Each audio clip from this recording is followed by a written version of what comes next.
Welcome back, all dear listeners of Storytelling Time with KinhComic. So happy to be back here with you. Thank you for taking some time for KinhComic, the Tectonic Magician. The Kin world is crumbling, and the earthquake that landed blocks Team Ares at Cape Root appear as a furious panlord. Sisters Ring and Nick were thrown off the arena by it. Now it is chasing Duong like pursuing its crush. Ari stands outside watching every millimeter of the ground it rolls over, as if watching Discovery Channel.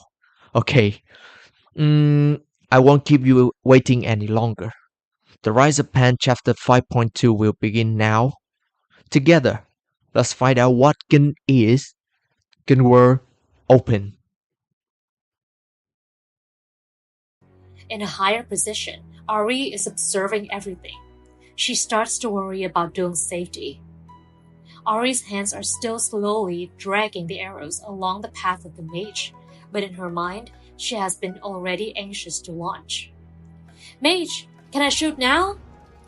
Ari shouts as loud as possible, but Duong barely hears her faint voice in the wind. "Not yet!" Duong hastily responds, keeps sliding away. He knows too well that to put Panlord in a key position, he definitely needs to take the high risk to lead it. Having slipped at full speed, Duong is still being chased closely by Pan, right behind his back, as if he is about to be shattered under the large body. In the blink of an eye, Duong deftly leans over his body, rotates his legs, and then abruptly changes direction sharply. The Panlord, who is engrossed into chasing Duong, does not have time to react, accidentally using its terrifying speed to crash directly into the cliff. The giant body sinks into a section, and the rocks that follow it fall to cover most of its body. Panlord lifts its body heavily from the rubble, shakes it, and then angrily growls. This time, Duong does not take advantage of running, but slightly slows down, turns around and raises his thumb to push his nose up. He sticks out his tongue to make a teasing face for the opponent. "Hey, short-legged bastard!" Although getting angrier after the impact, the Panlord curls up again to continue following Duong. The Panlord is engrossed in chasing Duong without knowing that it is rolling itself into the trap that had been set before. Duong is flexibly moving, gliding on the ground, back and forth very quickly and skillfully.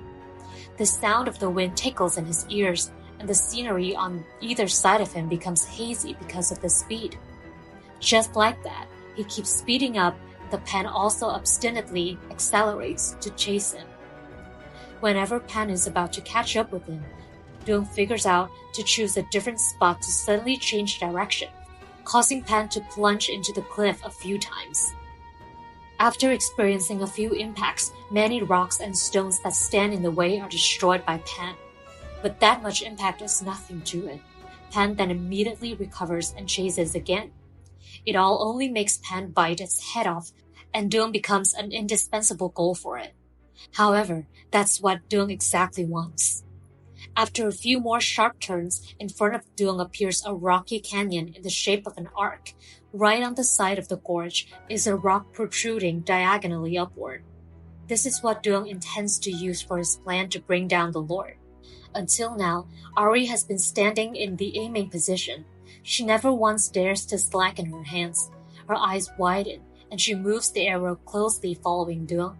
She knows this moment is the time when she needs to be completely alert. Just a minute of neglect would make her miss the opportunity that the mage has used his life for. The pressure from the bow is too heavy, which makes Ari's entire body fall to her knees. She has to lower her body to handle the heaviness. Thus, this latency time shot is much longer than the last one. She tries to stiffen her whole body by using all her strength to resist. Keep holding the arrow tightly, she difficultly speaks up. "Can I shoot now?" Hearing Ari's voice trembling, the doctor standing next to her is also in a cold sweat. His hand is clutching the tube, holding his breath and waiting. "Not yet!" Receiving Duong's reply from afar makes Ari, who is already impatient, feel the pressure from the bow heavier. The skates bring Duong to the very top of the cliff at the edge of the canyon. He quickly turns his ankle to slow down his speed, causing the wheels to rub hard on the stone floor because of friction. He skids a bit more and stops right at the edge. Duong regains balance in an instant and then retracted the wheel, briefly looking down to estimate the distance. Here we are! However, the Panlord is also here. It has caught up with Duong. He knows that, but still doesn't move, just keeps a posture to continue the plan at any time. He runs his eyes over to the thing approaching him closer and closer. It's on the slope, slowly going uphill. Duong looks down to an arched area below. It is a wide rock gorge, with huge rough granite stacked on top of each other to form huge cliffs. Where Duong stands is a craggy cliff top with a slope form, upstanding more than a few meters. The prominent at the foot of the slope is a terrible rumbling behind and dust scattered on all sides. The pan is slamming towards Duong's position. Also at this time, his legs are already in the ready position. You're not getting out of this one. Duong confidently looks directly at the huge monster rushing toward him. He lures the pan here this time, wanting to take advantage of the centrifugal force to knock it down. Centrifugal force, an inertial force that occurs on all objects at rest in a rotating frame of reference relative to an inertial frame of reference. In a rotating frame of reference, bodies moving uniformly in an inertial frame are all ejected in the direction of the rotation radial. This force coming out is the centrifugal force. In a circular motion, the centrifugal force is calculated by the formula F equals m times w squared 2 times r, where r is the radius of the circular orbit.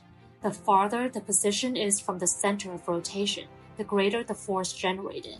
The bigger the wheel, the farther it can go. The pan rushes to the clear area where Duong stands at a terrifying speed without any signs of stopping. It goes straight ahead as if it wanted to crush the jerk who has been teasing it all this time. However, the higher pan speed reaches, the more satisfied Duong is. When the distance between Duong and pan is getting shorter, when the people watching below with their mouths open and their eyes widened do not dare to breathe, suddenly Duong jumps down. His body fell below, but the Panlord did not. With its massive body and extremely fast rolling speed, a furious speed can compare to the wind of a typhoon, which means the destructive power will be terrible. Ironically, that strength is also the fatal weakness of Panlord. It makes Pan can't turn around anymore. According to theory, the larger the quantity R, the more difficult it is to break. But if the force is applied to the center of the motion, the destroyer will become the destroyed. The moment the Panlord whirls around in the air, all of Ari's senses seem to be awakened. In her eyes now, the spinning pan looks like a giant moving target board, and the center of the pan's body, also where Ari is aiming for, is curling up. The girl is struggling to heavily move her arm to the firing point. The arrow has been waiting for the moment to be stabbed right into the target for a long time. The green energy flows burst all over the arrowhead to emphasize that. Just right there. Ari feels like she's getting more energy into her already numb hands, slowly adjusting her arrow. In the decisive moment, each second seems to slow down. The doctor also notices that the time is ripe. Magical flames are added to the arrow to enhance it with the power of the bellow. The power from the two magic tools is combined to create a huge source of energy. From the arrow bordering the bow, the roaring sounds emerge and gradually turn into a powerful shrill hiss. Ari finally releases the arrow. Having poured in all of her experiences in archery for many years and strong determination, Ari leaves the arrow as she has just taken up the heavy burden. Her trembling body collapses to the ground, and in front of her eyes, the scene of the arrow pulling a long trail of energy appears. Matter and energy emerge into a firebird that is spreading its wingspan and rushing towards the Panlord from afar, powerfully challenging the lord of this land. The explosion is as loud as a cannon shot, with the blue flames flaring up brightly. The Panlord has fully received the arrow with an enormous of accumulated energy and the magic flame. The arrow that pushes Panlord flying off its previous momentum is like being hit by a powerful blow. Pan's body is smashed into a cliff behind while still in a curled position. Bang! Pan's heavy body slams down, damaging several layers of soil. A mixture of sand and rock. Fragments splash more than 10 meters away. Right next to it, because of the large hole caused by the impact earlier, the cliff's connection broke and then collapsed, creating a rain of rocks that slides down and buries the Panlord under its grave. Even traces of energy following the Pan are buried deep under the rubble. Right now, the four sides suddenly become silent. The whole group is also overwhelmed, quietly waiting under the dusty sky. The deep jungle is full of suffocating tensions and terrifying dangerous chases. In contrast to the outside, it is still a beautiful day in Thuong Thu Village, which is surrounded by peaceful and lush forest canopies. A fragile line separates the chaos of the Pan species and the poetic of humanity. In one corner of the village, two kids about 5 or 6 years old are playing under the sunlight. It seems that adults' preoccupations, such as finding food, money, or pans, have never made the children's joy disappear. They still chirp, and the clear laughter of joy resounds. Hee ha! The children scramble to say the things that make them happy, the things that make them proud. The innocent, immature faces have brightened the whole corner, making anyone passing by wonder what game they are playing. Suddenly, the children all stopped and curiously raised their innocent eyes at the direction of the village gate. From that direction, more and more clearly to be heard, the sound of the hooves is coming in unison. The sound is getting clearer and closely approaching. Who is that? The children instantly turn to the sound's direction, roll their eyes, and then a clear, young voice rings out.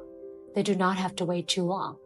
The sound of hooves draws closely, and a group of noble people appear. The two children happen to see a strange thing. Their mouths are wide open with eyes filled with surprise. In the far distance, the heads of birds or animals rise in unison. They are mysterious creatures that the kids have never seen before or heard from their parents. The creatures pass by in noble arrogance, with big eyes gleaming on their gentle faces. These animals have horses' backs, but their forelegs with up to 3 knee joints. They have high necks covered with silver coats that run to the ears and a bunch of burgundy feathers on the top of their heads. Although they look like animals, they are full of feathers. It looks like seeing the creatures of the gods with their own eyes. But these are still just mounts. Their mystical owners are still more majestic. They dress very differently from ordinary residents. They hide in long white silk robes. Their faces are covered with shawls of the same color. And they are riding on silver saddles. Their hands are gripping the reins. The caravan moves through the village slowly. Both people and their mounts are majestic in the morning sun. The rays of the sun shining on the saddle and the silver jewelry of the mounts make the group even more shimmering and fanciful. It is a magnificent scene that the children of this deep forest rarely witnessed once in their lives. The most prominent among the crowd is a young man. His head is uncovered, revealing a noble face with long, sparkling, platinum-colored hair. He's holding a long staff carved with many delicate patterns. That man looks at the village as he goes with a calm but mysterious expression. Back in the deep forest, there is no longer a tense battle. Everything seems to be over. There is no longer the terrifying sound of the pan, but the voice of the village chief's daughter can be heard in the distance instead. After the excellent shot that defeats the Panlord, Ari can now put away all her worries and tiredness. She is happily laughing and joking with her pet horse to celebrate the victory. The Panlord charged with tremendous speed, but Ari didn't flinch, fired an arrow that hits its weak spot. Ari is the hero who saves the villagers. Cheers to Ari, the new leader. The little owner is dancing and proudly praising herself. The horse next to her is also very supportive. It swings its legs, sways, and neighs to every word Ari sings. What a smooth combination of human and horse. They sing and talk as well. Then Ari stands on one knee on the ground, one hand put on her chest, the other outstretches, as if caught the glorious light from heaven. Her gesture seems like today is the reborn day. It's a waste if she does not become a musical actress. On the other hand, Rin and Nick are being treated by the medic devotedly, taking care of their wounds from the battle. Both of them are seriously injured, in pain and tired. When Rin turns to look at Ari and her horse, who is joking, she couldn't help but laugh and praise them. Ari is still very energetic. She also does not forget to pick a quarrel with her. It's true that an idiot doesn't get tired. The doctor just smiles in response, attentively bandaging Rin. Anyway, Ari's personality is not strange with her friends anymore. Ari dances alone but feels still unsatisfied and drags Duong to dance with her. At this time, Duong's expression can't be more stupid, as if the person who has made the plan earlier and the person who has lured Pan into the end is someone else. Let's go to the roof to catch the chicken. As he walks, Duong suddenly slips on his feet and falls. Fortunate that he had resisted in time, not to bring his dear face to the ground once again. Ouch! Ari on the side is startled to see Duong fall on his stomach. Duong pushes his hand to sit up, about to brush off the dust, but suddenly realizes something. Duong raises his hand and looks closely at the streaks that are clinging to it. This is alluvial soil. Now he can focus on observing the surrounding land. The place that makes him slip is the track left on the previous Panlord's rolling, which has now become a wide and quite deep trench. Taking a closer look, he notices that the soil here is not like other areas in the forest, but an alluvial ground, which should have been very green with this kind of soil, but it is the opposite, very desolate. Could it be that this place used to be a kennel? He wonders. KinhComic.